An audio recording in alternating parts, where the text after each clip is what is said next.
Was absolutely beautiful. I don't think I've ever seen that before. Thank you so much, Chris. Um, I've learned. I come prepared now. Okay, well, good morning again, everyone, and thank you and welcome to our Thanksgiving service. So, thank you to all of those who are joining us on Zoom, and thank you to all of you who are joining us on Facebook. And if you'd ever like to join us on Zoom, just email unity@unityspiritualcenter.org, and I'd be happy to send you the link. I love Thanksgiving, not only because it symbolizes expressing gratitude for a bountiful harvest, but because it's about Thanksgiving for all the beauty and love that exists in our lives. I'm especially grateful because to me, Thanksgiving is the beginning of a series of celebrations that I get to spend with family and friends. You know, we have Thanksgiving and then Christmas Eve and Christmas Day, and New Year's Eve. And those of us that might celebrate Kwanzaa, Hanukkah. There's so many holidays and reasons to celebrate this time of year. Now, this Thanksgiving is even more special because I continue to give Thanksgiving and celebrate that I'll be able to spend it with my boys and my daughters-in-law.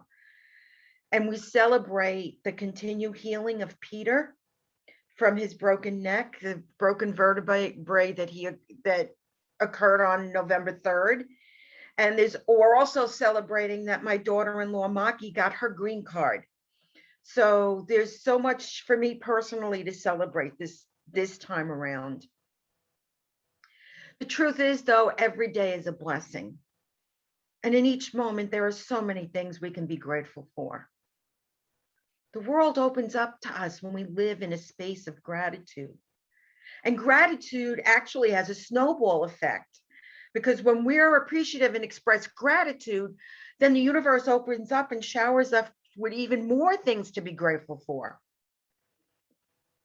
Expressing gratitude when times are tough, whether we're just having a bad day, feel stuck in an endless series of hardships, or experiencing a difficult challenge. If we shift our focus to something we're grateful for, it can move us beyond the current experience that we're having of lack or hardship. Now, I'm not saying that that's easy to do, but that's when gratitude is the most important. If we can look at our lives during those periods and find something to be grateful for, then we can transform our realities. You know, there are blessings to be found everywhere. But when we're focusing on what's negative, our abundance can be so easy to miss. But choosing to find what already exists in our lives that we can appreciate, that we can see, that we're grateful for, that changes our world.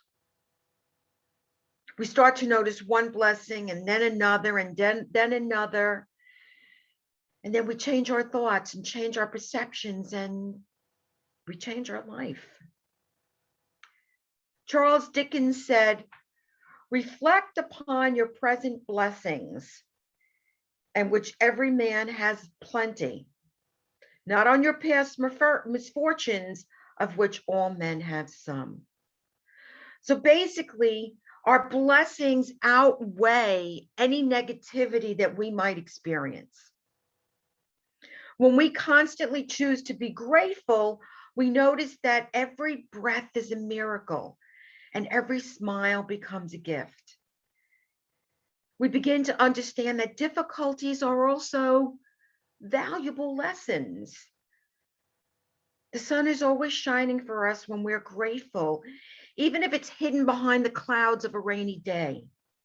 A simple sandwich becomes a feast, and a trinket is transformed into a treasure.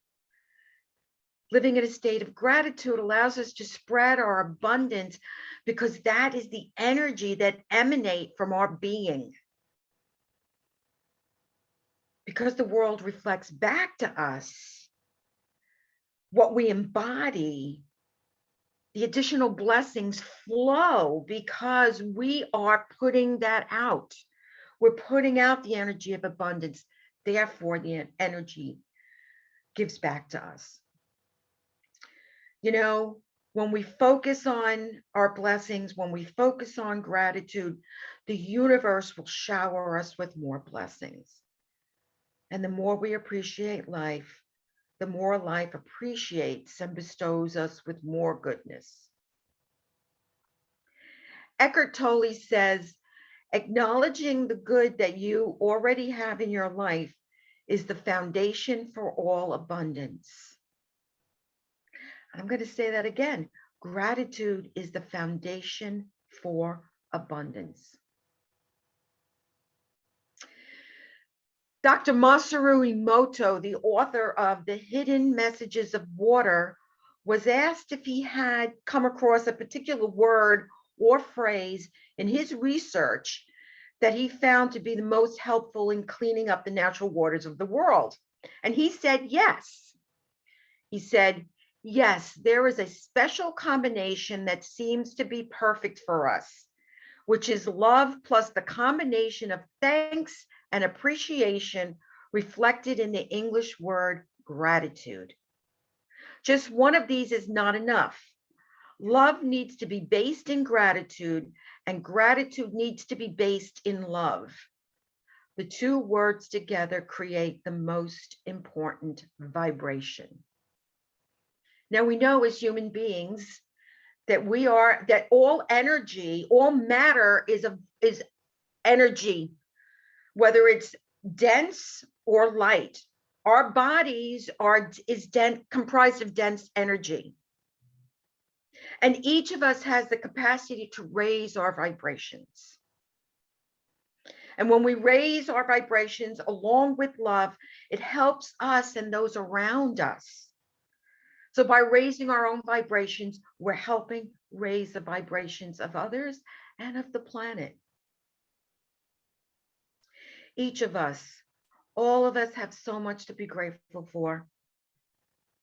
And as we put our intention on all our blessings, we align ourselves to that power within us, that presence that is just willing to rain us with even more blessings.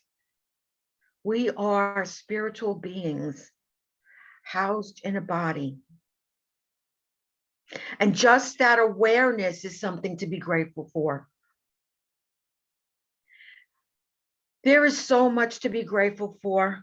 And when we realize that, when we start to consciously think about it, we come to realize that we live in the kingdom of the Most High, that all things are working for good, even in the midst of challenges, even in the midst of our deepest losses.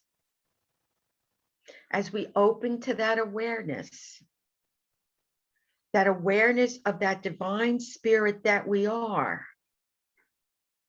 to open to the awareness that this divinity is in every human being, then we open to the divine moment of now. We start to realize that all things are working for good, and that we are here together with one another to move along our path to the awakening of the truth of who we are. That there is only one, that there is no separation, and that each of us mirrors our divinity to one another. Course in Miracles says, love cannot be far behind a grateful heart.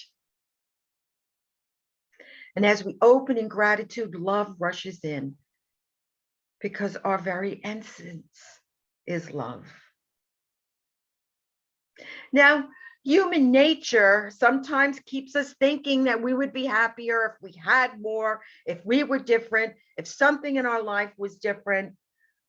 But gratitude allows us to correct this thinking in this now moment, to be grateful for life just the way it is right now in this moment. I love this quote from author Melody Beattie about having enough. She wrote, "Gratitude unlocks the fullness of life. It turns what we have into enough and more. It turns denial into acceptance, chaos to order, confusion to clarity. It can turn a meal into a feast, a house into a home, a stranger into a friend. Gratitude makes sense of our past, brings peace for today, and creates a vision for tomorrow. Now, I love when she said, it turns what we have into enough and more. How many of us here have ever felt like they weren't enough? How many of us here have ever felt like we didn't have enough or do enough? Well, when I was writing this for today, I found a piece written by Unitarian minister, author, and activist John Pavlowitz. And I loved it so much that as I was reading it and trying to adapt it for today's talk, I thought, no, I'm just going to read it. So this is his piece called The Place Called Enough, Cultivating a Life of Gratitude. And it reads, there is a place I like to visit from time to time, a place called Enough. It is that place where my endlessly racing heart finally slows, where the ever clenched muscles in my jaw release, where my labored breathing stretches from short, shallow sips of slow, savoring swells. There, my chest expands and contracts fully without interruption. And my mind no longer chases what was or what might be or should be, but pauses to quietly rest in what is. There is enough. All of the hot, crackling noise within my head ceases.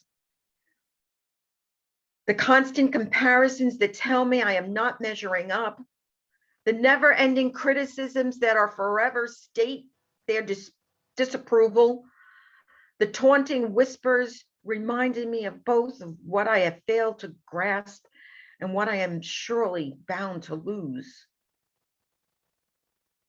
When I am firmly planted in this place, there is no frantic striving, no jockeying for position, no desperate running after, nothing more to do or prove or earn or achieve or make. There is only the wide, soft expanse of gratitude upon which I can rest all of myself.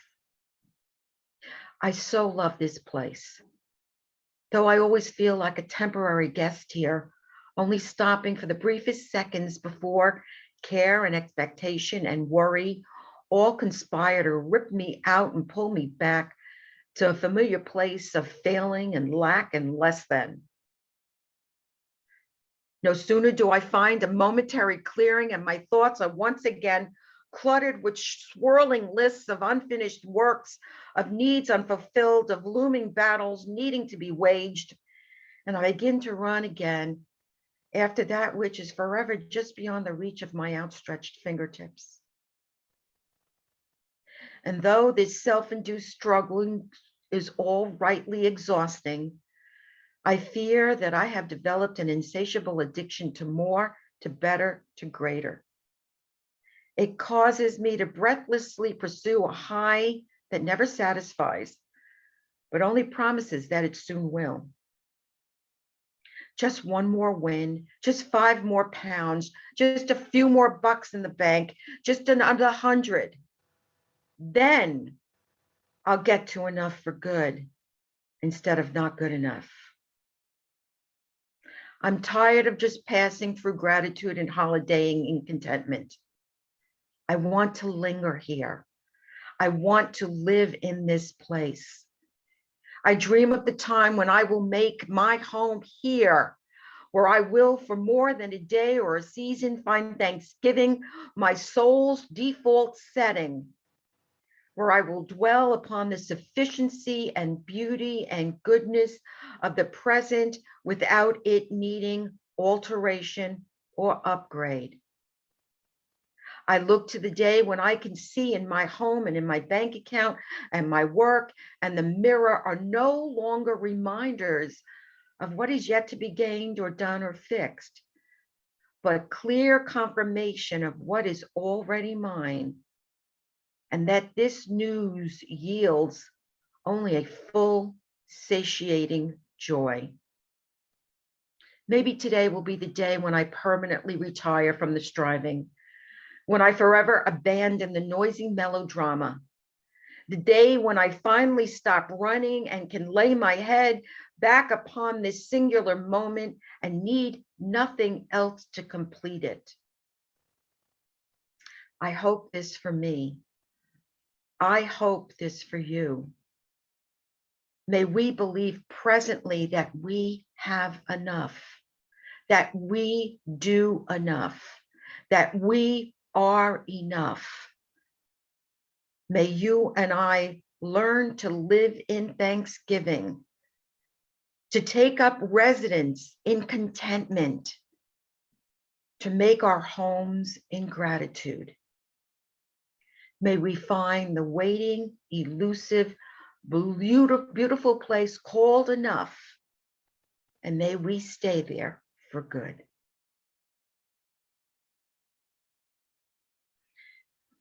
And now I invite you to close your eyes as we move into meditation. Just allow yourselves to relax in your seat. Put your feet flat on the floor. Remove anything that may be on your lap. And just breathe.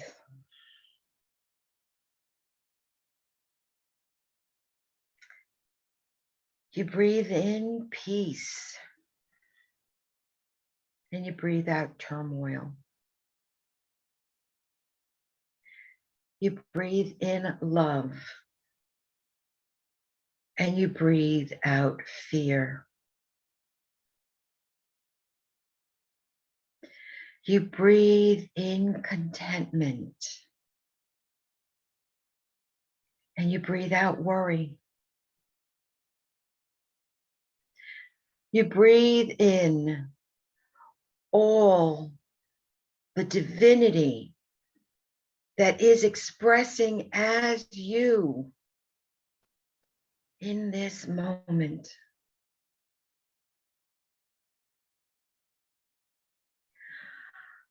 I am a whole and complete and beautiful and perfect expression of the divine. How could there be anything lacking within me when I am that expression? I am enough. I have enough.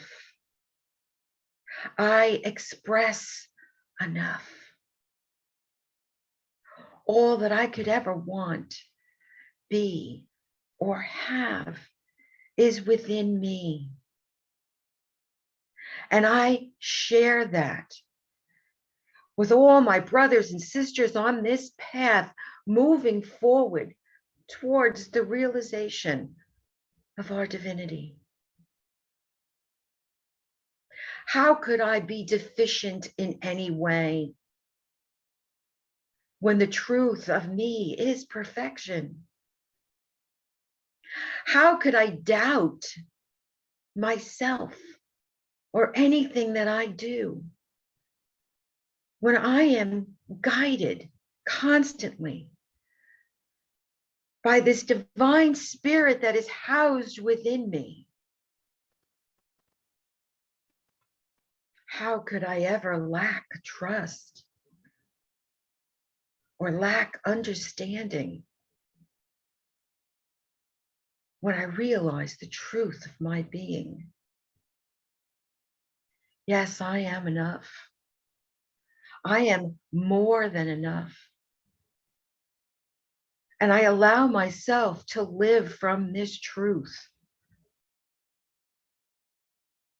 So whenever feelings of insecurity, of self-doubt, of questioning my abilities, whenever any of these enter my mind, I remember the truth of whom I am. And I know that not only am I enough, I am more than enough. And I am so grateful for this realization. And now I allow myself to go deeper and deeper into the silence. And I just listen.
And now I bring to mind anyone who may be in need of prayer.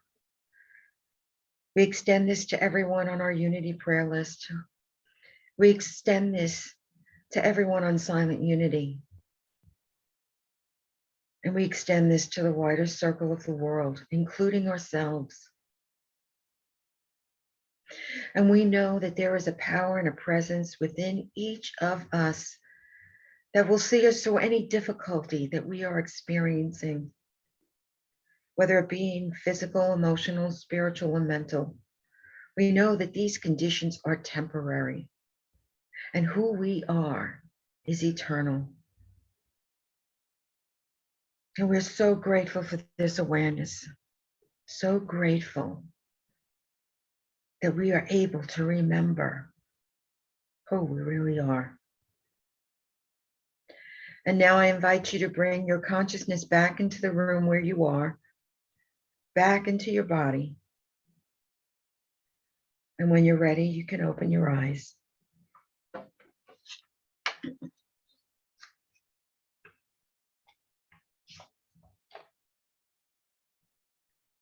Welcome back. And this is the time in our service where we have the opportunity to give. So I invite you to take your gifts and hold them in your hand. And whether you offer your gifts by check or credit card or PayPal or the donate button on our website, and just invite you to visualize that method in your hand and just see it infused with light. So much so that the only thing you see is this brilliant light and form disappears. Because that light, that love is who we are. And that's what's extended in these gifts that we give. And we know that we are so blessed that as we give, we receive. And we know that God is our source and God consciousness is our supply. And we are forever grateful for the ability to give, the ability to receive, and the awareness of our good. So I invite you to bless these gifts with me and with your mics muted. Divine love as me blesses and multiplies all that I choose to give and all that I am open to receive. And I am grateful. And again, we thank everyone who joined us on Facebook for the live stream. If you'd like to join us on Zoom, just email unity@unityspiritualcenter.org.